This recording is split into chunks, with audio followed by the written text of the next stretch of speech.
The letters didn't just arrive anymore. They appeared. That's how investigators later described it. One day there would be nothing. No movement, no noise from the case, just the dull weight of unanswered questions. And then suddenly another envelope.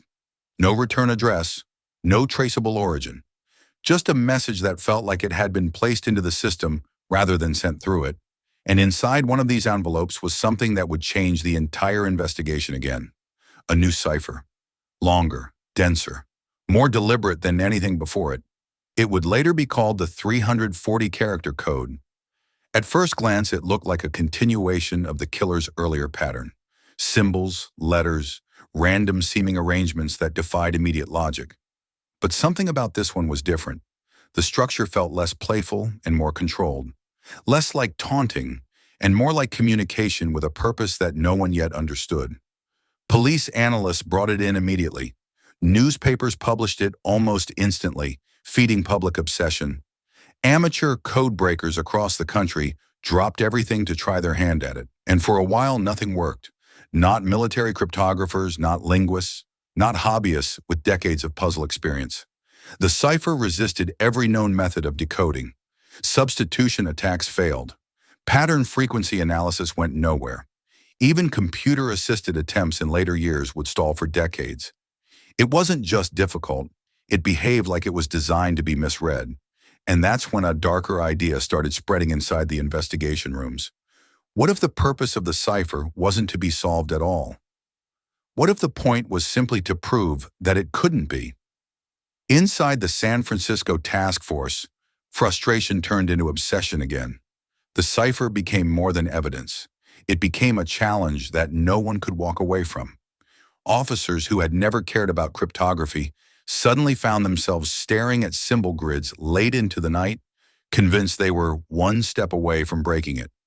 But the real damage wasn't happening in police stations. It was happening in the public mind. Because the Zodiac had successfully done something rare in criminal history, he had turned the investigation into a mass intellectual addiction. Every newspaper that printed the cipher fed the illusion that the answer was close. Every failed attempt made the mystery deeper. Every theory created new layers of confusion. And through all of it, the killer remained silent.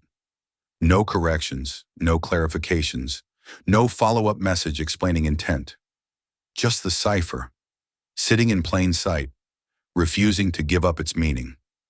Years later, when technology finally caught up, researchers revisited the 340 code with modern tools, and something surprising happened. It cracked.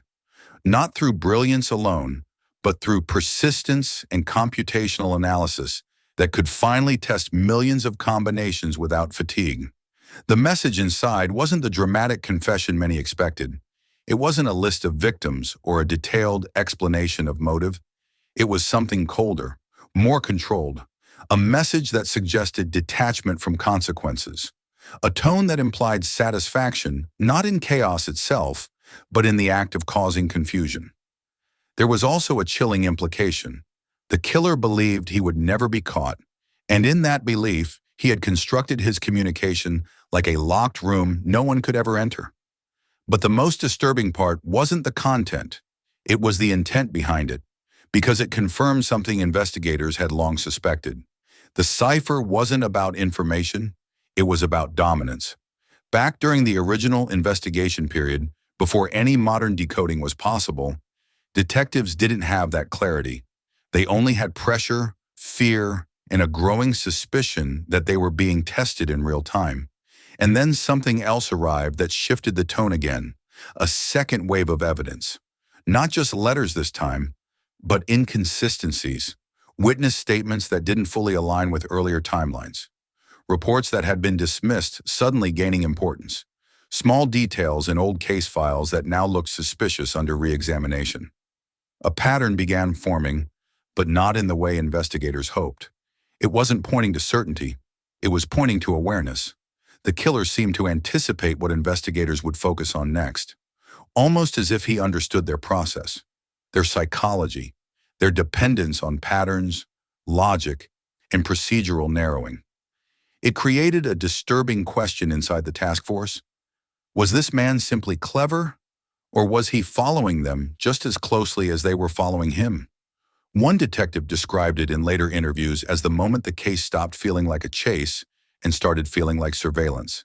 Because every time they made progress, the case reacted. Not physically, not openly, but indirectly. Through timing, through escalation, through interruptions that always seemed to arrive right when momentum was building. The letters never came randomly. They came strategically, after attention spikes, after media coverage, after police breakthroughs that hadn't yet been made public. That detail haunted investigators, because it suggested one thing they didn't want to accept. The Zodiac might have had access to information he shouldn't have had. Or worse, he might have been observing them directly, and that possibility changed everything. Suddenly, the case wasn't just about a serial killer operating in the dark. It became something more unsettling, an intelligence loop where the offender was not just reacting to society, but actively monitoring its response. Every cipher became a mirror. Every investigation update became potential fuel. Every delay in decoding became proof of superiority in his own narrative. And the silence between communications no longer felt empty. It felt intentional, like he was watching the system exhaust itself, waiting for it to break. By the time investigators reached this stage, something else had quietly taken hold inside the case files. Fear had stopped being about physical danger. It had shifted into something more abstract, the fear of being outplayed, of never understanding the rules of the game being played against them. Because the Zodiac didn't just kill people. He forced institutions to question their own ability to understand him. And in that sense, the 340 code wasn't just a cipher anymore. It was proof that the game was never equal, not even from the beginning. And somewhere inside that realization, one question began to dominate everything that followed. If he was capable of planning this level of psychological control, how many other messages were already out there, still waiting to be understood? And more importantly, how many of them were never meant to be solved at all?